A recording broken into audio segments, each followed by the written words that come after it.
Hello friends, welcome to my channel cooking without recipe. আমার নাম অর্পিতা বক্সি। আজকে আমি তোমাদের যে রান্নাটা দেখাবো সেটা খুব কমন একটা রান্না, গলদা চিংড়ির মালাইকারি। আমরা প্রত্যেকেই ছোটোবেলা থেকে এটা বাড়িতে খেয়ে অভ্যস্ত বা এখনও রান্না করে খাই। এটা তো ভীষণ বাঙালি বাড়ির একটা কমন রান্না। তো আমি যে পদ্ধতিতে আমার ঠাকুমার কাছ থেকে শিখেছি সেটাই আজকে আমি তোমাদেরকে বানিয়ে দেখাবো। এটা খুব ভালো হয় এইভাবে করলে।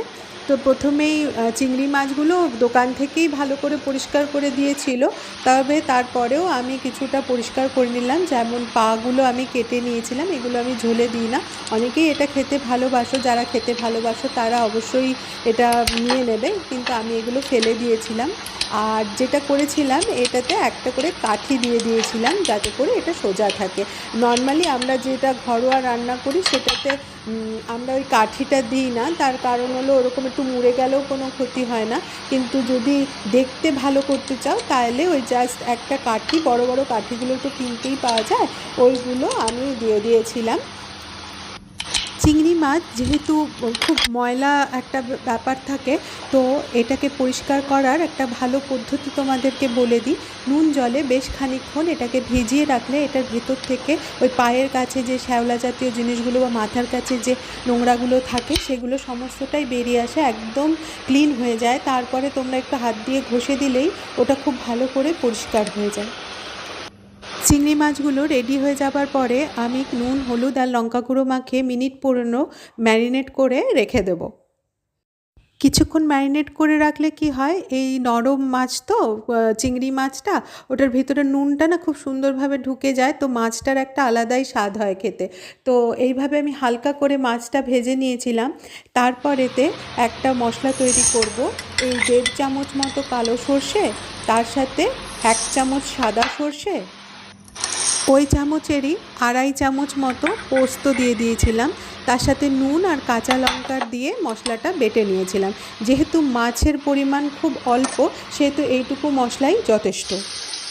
এই রান্নাটাতে আমি সব গরম মশলা দিই না, শুধু এলাচ, দারচিনি আর একটা তেজপাতা দিয়েছি। আর পেঁয়াজটা বাটা দেবো, সব মশলাগুলোই বাটা দেবো। বাটা দিলে গ্রেভিটা খুব ভালো হয়, একটা মোলায়েম স্বাদ আসে। আর দিয়েছিলাম আদা আর কাঁচা লঙ্কা বাটা। আমি এই রান্নাটাতে রসুন একদম ব্যবহার করি না। মশলাটা আমি খুব ভালো করে একদম তেল ছাড়া করে কষিয়ে নেব। মশলা যত ভালো কষবে তত ভালো এটা স্বাদ হবে। আর একটা জিনিস জানো তো, কম জিনিসে কম মশলাটাই বেশি ভালো লাগে। বেশি মশলা দিলেই যে রান্নার টেস্ট খুব ভালো হবে এমন কিন্তু নয়। তারপর একটা টমেটো বাটা, একটা গোটা টমেটো আমি এটার মধ্যে বেটে দিয়েছিলাম। এটাকে একটু টমেটোটাকে সেদ্ধ করে খোসাটা ছাড়িয়ে বেটে নিয়েছিলাম। দিয়ে নুন দিয়ে হলুদ দিয়ে আবার ভালো করে কষাবো। লঙ্কা গুঁড়ো পরিমাণ মতো দিয়ে দিয়েছিলাম, ধনে গুঁড়ো দিয়েছিলাম, জিরে গুঁড়ো দিয়েছিলাম।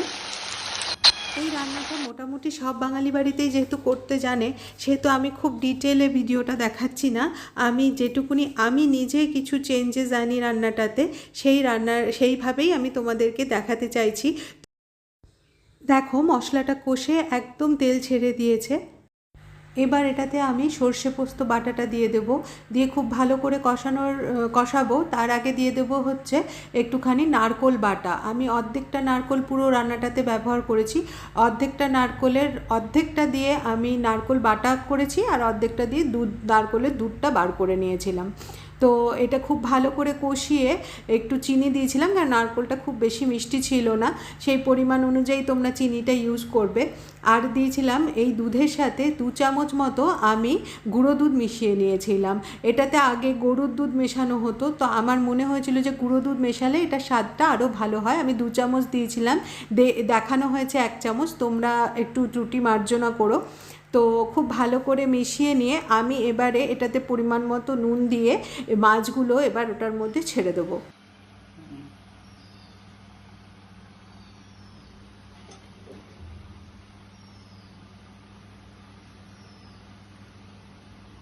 ভালো করে ফুটে উঠলে এটার মধ্যে অল্প গরম মশলা গুঁড়ো, শাহি গরম মশলা ইউজ করেছিলাম, আর কাঁচা লঙ্কা দিয়ে দিয়েছিলাম। তোমরা ঝালটা তোমাদের পরিমাণ মতো দেবে।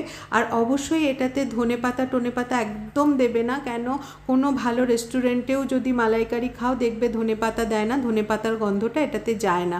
তো আমার কথা মতো একবার রান্না করো, ভালো লাগলে আমার চ্যানেলটিকে সাবস্ক্রাইব করে দিও।